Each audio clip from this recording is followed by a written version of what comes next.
Hello ladies, I'm going to show you my mixes for one Ramos 89 swap, and for any of you that don't really know how to do a glitter swap, I'm going to show you because I'm hosting one.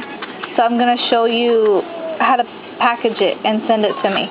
So she asked for us to send 5 different ones for a collection, and my collection is the pink and purple collection. And I'm sending her Cheerleader Punch, Cupid's Bow, Greatness, Barbie Girl, and Kiss Kiss. And this one has some flowers and dots. This one has some ribbons. This one has some pink hearts. This one has a bunch of squares, and this one has red flowers. Okay, so for you ladies that don't really know how to package your glitters, you take your glitter mix and put it in a little baggie, 1 teaspoon.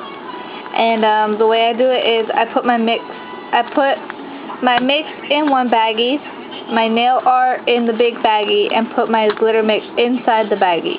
And then I secure it, because if you don't secure it to like a piece of paper, then it's gonna fly all around the envelope, and then I'm going to have to pay for it when it gets here, because it's going to be heavy on one end and light on the other. So it's just better if you just secure it with some tape, any kind of tape. It doesn't matter. Even friggin' doctor tape. It doesn't matter. Whatever you have, just kind of secure it. And then, okay, it's going to get a little shaky here, so sorry.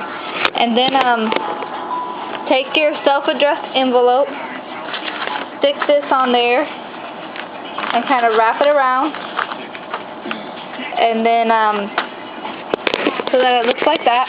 Just kind of wrap your self-addressed envelope on your mixes with your 2 postage stamps, and put it in the big envelope and put 2 stamps on there and mail it out to me. That's it. So if you guys have any questions or anything, inbox me, and whoever gets these mixes, let me know. I'll send you guys a little something extra, because I have a couple more mixes in this collection. So, thanks for watching. Please sub.